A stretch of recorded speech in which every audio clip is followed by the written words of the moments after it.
The face of daytime drama is changing.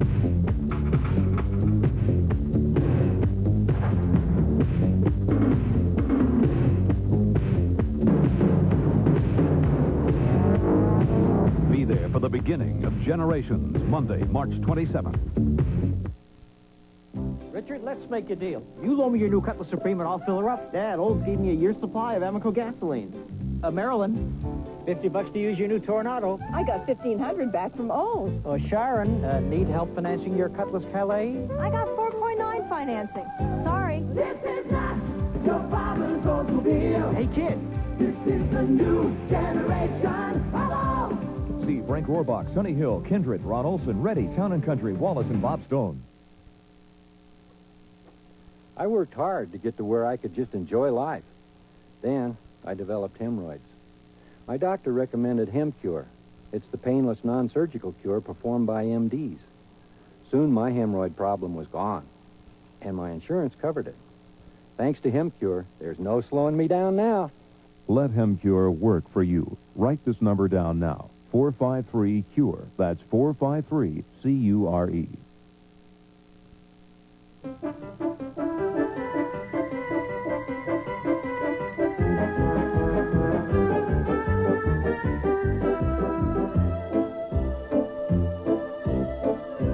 It has been observed that few things can compete for one's loyalty and affection more than a Honda.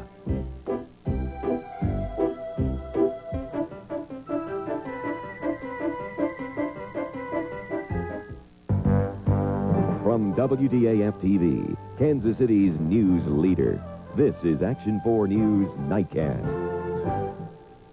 Hello. Eastern Airlines now has another opponent to contend with. The AFL-CIO is in the corner of Eastern striking machinists. Today, nearly 1,500 union members held a rally at KCI. David Thompson reports it is new blood in a strike that could spell doom for the 60-year-old airline. Looks like a family reunion to me. For union members gathered at the rally, that statement couldn't be more true. More than 1,500 members of unions throughout Kansas City are hoping to show that union blood can be thicker than corporate water. Rally organizers say it's no longer a strike against Eastern, but a fight against corporate America.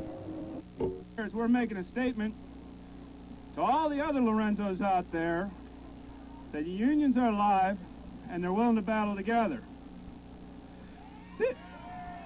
This here is solidarity. Eastern moved into Kansas City in a big way. They promised us caviar and left us with fish bones.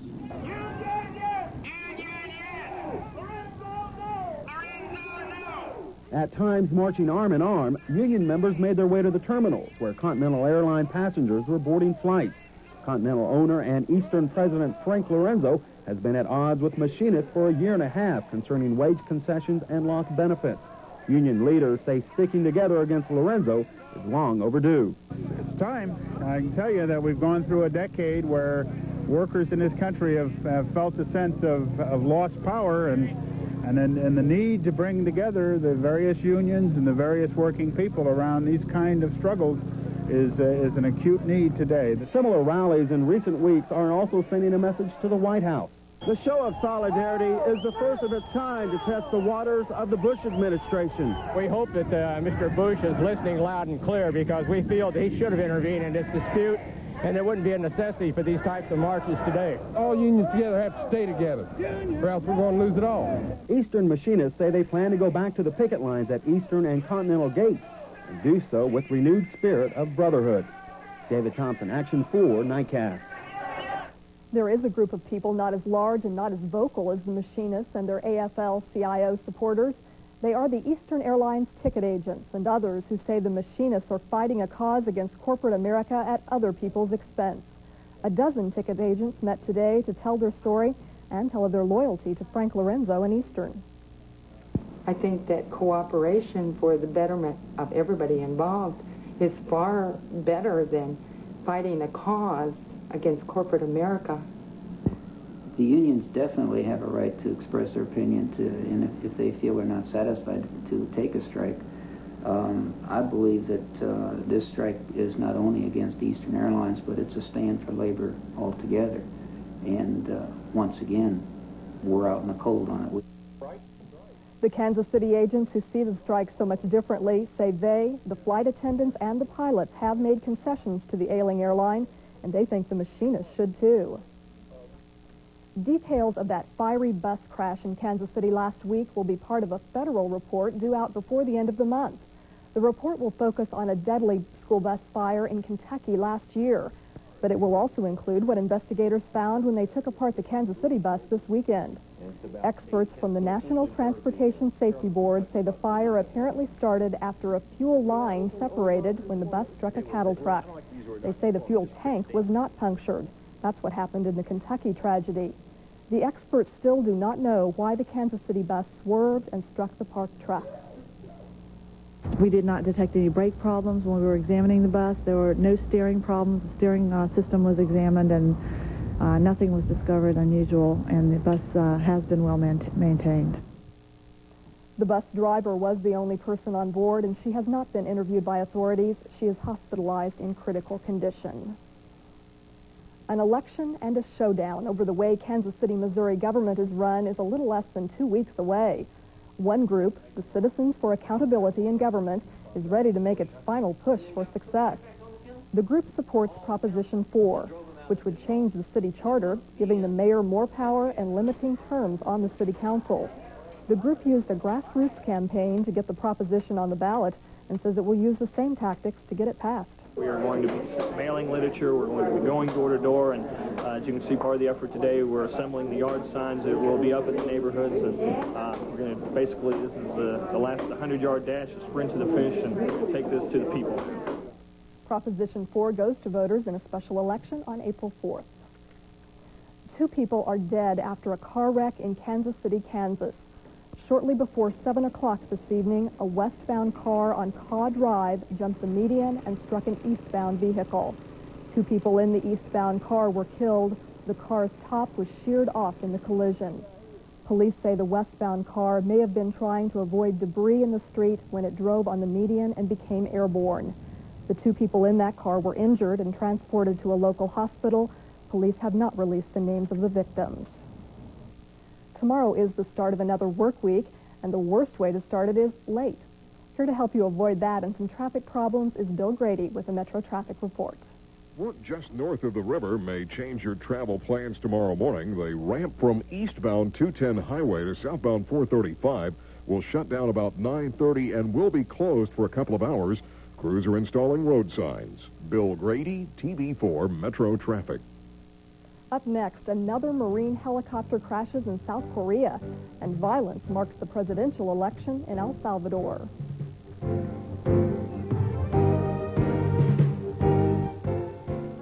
It can happen to you. You could be one of the 100 people a day who have called a massed ambulance. You can't avoid emergencies, but you can avoid expenses that insurance may not cover. The massed membership plan. For just $55 a year, you and your entire household are covered no matter how often you need us. Call 361-1700 and enroll today. The massed membership plan, taking care of life's emergencies. Enrollment ends March 31st. This is a mobile phone, and right now one of these comes with one of these, or when you buy one of these from a Jeep Eagle dealer. So you get one of these and this much back on a new Eagle Premier. Or get one of these, financing like this, or payments this low on Eagle Summit. Plus, test drive one of these and get one of these. So get over here fast, because these, and these are going like that. Expect the best from Raytown, Victory, Jack Miller, Ballas, Dennis, Overland Park. At Taco Bell, if you can spare a dime, we'll turn nachos into our new Nacho Supreme. Just 10 cents more than a regular nachos gets you beef, beans, tomatoes, and all the flavor you could ask for. So chip in an extra dime and get the new Nacho Supreme today. Because at just 99 cents, it won't be around for long. Taco Bell has the road to make a run for the border. Don't forget, the original Taco Bell taco is just 49 cents.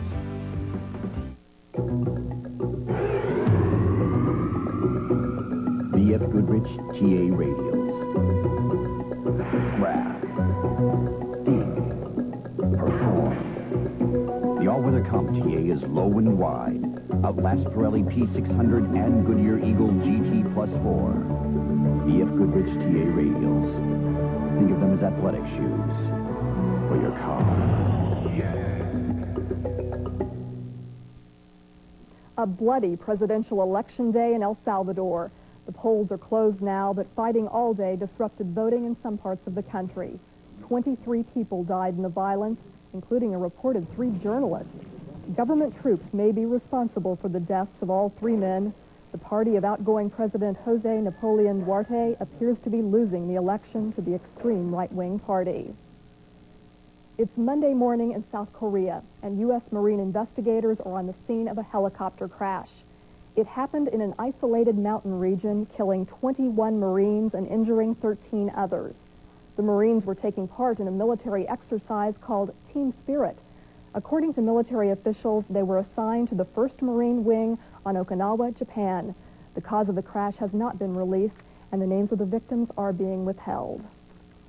The controversy in Great Britain over the bombing of Pan Am Flight 103 continues to grow. According to reports in that country, the airline may not have received a warning about possible bombing attempts prior to the disaster.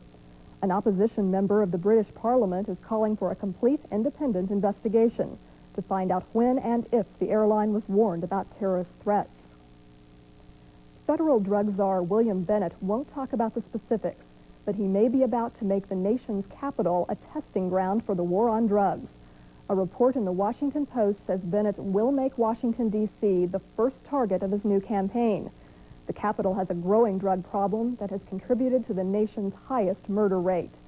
Part of the fight against drug dealers may include cutting down or eliminating the availability of assault weapons to the public. Bennett talked about the administration's temporary ban on those weapons this morning on Meet the Press. I have some questions, as you know, about why we need 113,000 assault rifles right now, and that's why we made the recommendation to the president that we did.